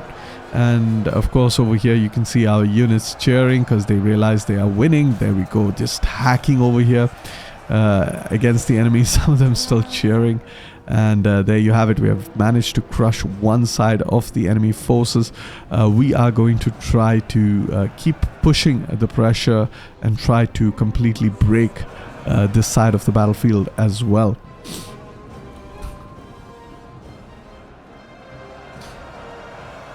Now here you can see that unfortunately I don't really use my elephants. I don't know why. I should be actually using them, although they have taken quite a bit of losses from that auto resolve previously. And there you have it. You can see that I have issued an order for my elephants to charge in, and this is actually really important because elephants, more than their charge damage, which is obviously massive, it's really the morale impact as well as the speed at which they dish out casualties that is truly the devastating effect of their charging. Here you have it. You have a Rome fire, a bunch of Thracians and Agrarians charging into the rear of the enemy units. We are going to be, slowly but surely containing the situation over here. You can see that some of the enemy units starting to waver. Of course, you can see elephants have gotten into the fray and starting to, dish out some moral damage. And there you have it. You can see quite a lot of units being tossed back, completely bullied over here by elephants. And of course, a lot of the enemy army is now shattering. And we are in fact even moving our other elephants into the settlement from this direction over here. We're going to charge into the enemy units once again. So yeah, with that we are going to pretty easily be able to win the battle. We won the battle, and I will see you all in the campaign. And there you have it, a decisive victory. I really played it on a high speed. I didn't really care, just a very easy battle, to be honest. Took a bit of casualties, mostly the garrison units, not our army, which is great. And we should be able to replenish in the end turn, and we have now finally achieved a momentum advantage against the Odrysian kingdom. Should be able to wipe out the faction in the next turn. Of course, we are going to go ahead and enslave all the captives. They're going to retreat back towards Pulpodeva, but I don't really care, because now conquering the settlement of Pulpodeva will be significantly easier. I do have Saba 1, Hannibal stationed at Odessos, and they can kind of move in towards, and I don't really mind getting that non-aggression agreement over there with our neighbors, just to secure our northern Balkan region. And yeah, in the next turn, we are just going to keep pushing our offensive into the Odrysian kingdom and wipe them out. They will definitely regret the day they attacked the mighty Carthaginians. There we go. Just let's quickly, get all of this done. Of course, we're having a bit of a public order situation in Sicilia, unfortunately. I don't know if turning off the taxes will help anything, but it does not. Perhaps we can improve the public order in Sicilia. We cannot. So we're going to just focus on Hispania and the other character as well. Just going to focus on Macedonia as well. There we have it. We should be able to improve our... We're at 60, so just about... able to get rid of those negative modifiers. However, down south over here, we are just going to go ahead, start wiping out these Odrysians over there. We can get a Thracian unit. Let's just merge this one, disband that one, and get a new fresh unit. And we can go ahead, start attacking some of these units. Let's just go push deeper. I don't really care about the casualties over here. The main objective is to wipe out as many armies as I possibly can, and just start to enslave up all the captives. There we go. We wiped out 2 of the armies. We have a general over here and a general over there. If they cannot become faction leaders, then we're more or less secured our victory over here. We can just go ahead and auto-resolve. It's not a very good auto-resolve. We can just stand over here, try to attack this army. We cannot really, so I guess the only thing to do is to bite the bullet and take this Pyrrhic victory. Go ahead, auto-resolve. We might lose a couple of units. Unfortunately, a Sacred Shield unit has been lost to a... We do not have a lot of public order, so we're just going to peacefully occupy this settlement. And there you have it. Okay, we have a general over here, and of course we have a general over there. I guess the faction leader is this fleet, which is interesting. Let's take a quick look to see if they can get any mercenaries, and we want to deny them the mercenaries. So let's just get those guys, quickly disband them. We don't need them anymore, and we are going to go ahead, try to prevent... This army could potentially attack over here, but I think we will have a decent garrison in order to deal with that, especially considering they cannot get any mercenaries. So let's just quickly go ahead, upgrade all of our buildings. We are more or less almost done wiping out the Odrysian kingdom, just cleaning up the remnants, of course. Meanwhile, over here, the Romans did decide to attack Yadar. Just a simple auto-resolve dispatched them really quickly. We're going to go ahead, just attack them even further, auto-resolve it over there. There we go. We can enslave up all the captives, increase with Mago. Mago is the scourge of the Romans, really, and we can even upgrade Mago.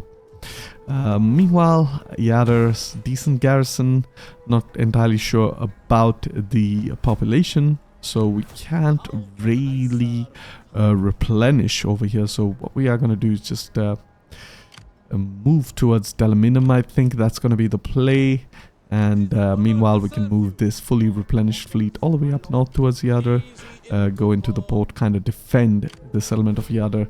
The Romans did manage to conquer Segestica, but yeah, it is kind of isolated, so I'm not too concerned.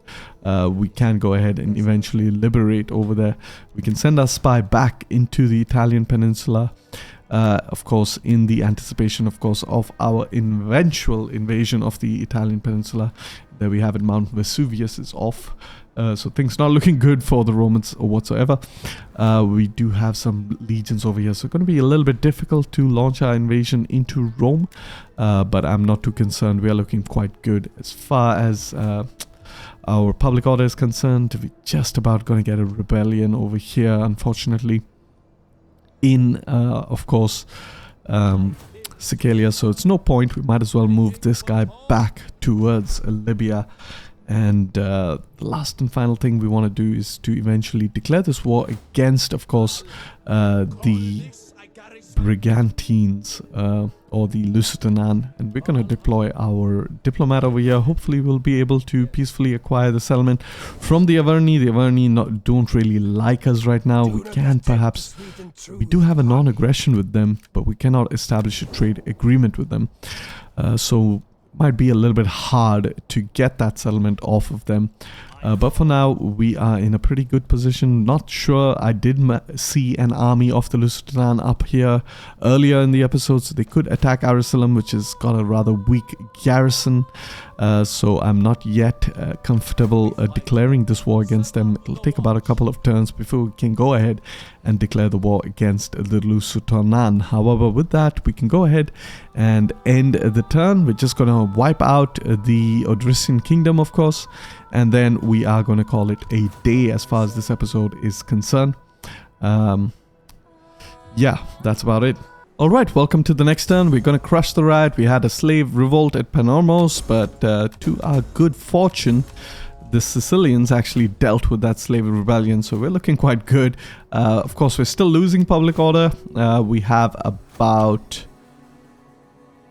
just 4 turns before we can improve our public order, and of course we are going to try to reduce our influence as much as we possibly can. Let's begin with Tarraconensis, try to improve the public order over there.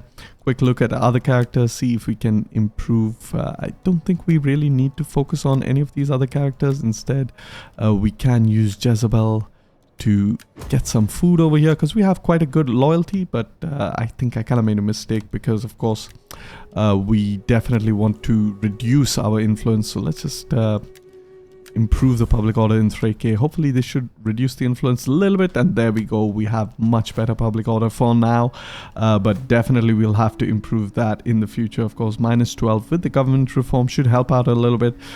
We should try to consolidate our hold over Sicilia to prevent any future public order issues. Let's just go ahead and try to wipe out the remaining armies over here. I'm pretty happy with that. We can go ahead and wipe out this Odrysian stack right here.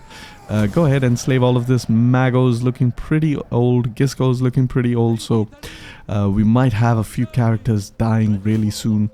However, with that, let's see if we can attack this army. Might retreat, which is not ideal. Quick look to see the mercenaries. Can they hire any? They can't.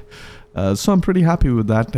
We are looking quite good as far as the situation over here is concerned. We have a full stack over here, but we are also very close to getting our Carthaginian elephants. So let's actually get those Atlas elephants, disband these couple of elephants, get a couple of these Carthaginian Atlas elephants over here. We can even disband these elephants over here, get a couple of Carthaginian Atlas elephants over there as well, and we even have the final level of barracks over here, so we can really reform our army, guys, and we're looking quite good. Apart from that, nothing much else I think to do in this turn. We have finally secured the entirety of Thracia, slowly converted, of course, Macedonia into Punic culture. Converting Hellas is going to be quite a task, although we do have a decent amount of influence. We can sort of kind of tip it in our favor by conquering Sparta in the future. Of course, Thracia should quickly flip into Punic culture as well. So things are looking good overall. We are going to move. Our army has very less movement range. We're going to try to move him as much as we possibly can towards Arisalem. Meanwhile, I think this is a good opportunity to actually attack Lysipo. It is Carthaginian culture. So let's just go ahead, declare this war very quickly, and we will end the episode over there. It's a pretty good garrison, so I will have to fight this, unfortunately. But we can also, since we are Imperium level 5, we might be able to get some more agents. Unfortunately can't, so okay, we're gonna stick with that. We're not gonna fight this battle, of course, in this episode because we are running out of time, but we're gonna take a quick look at all of our provinces, make sure we have built up, and there we have it. Numidia has leveled up just a little bit more, but we are waiting for our subjects to level it up just one building each because we have retained about 7 growth rate over here. Let's just quickly take a look and see if we can build any other buildings that give us more growth rate. Not really. Oh, this building does give a bunch of growth rate, which is actually really good, but I'm already kind of building it in Ebora, so I think I should actually stop building it over there since the province of Lusitania is kind of maxed out. Instead, I could build it over here. It will take some time to do that, but maybe we can even have some temples. So this does give +7 growth rate. Any of the other temples, meanwhile, not really. So yeah, definitely we want to build that building up over there in Kirtan. A research-based building, Academia of Eshmun, which actually gives +8 growth per turn, which is going to be really crucial in building up Numidia as quickly as possible. And if our subjects do not level up over here, we're going to take it over anyways, because we really want to consolidate our holdings over here, and we want to flip this into Numidia, Carthaginian culture as well as quickly as we possibly can. However, with that, I think I'm done with this episode. So yep, I thank you all for watching. I hope you all enjoyed, and if you liked the video, then like the video, and don't forget to subscribe if you are interested for more. Peace and love.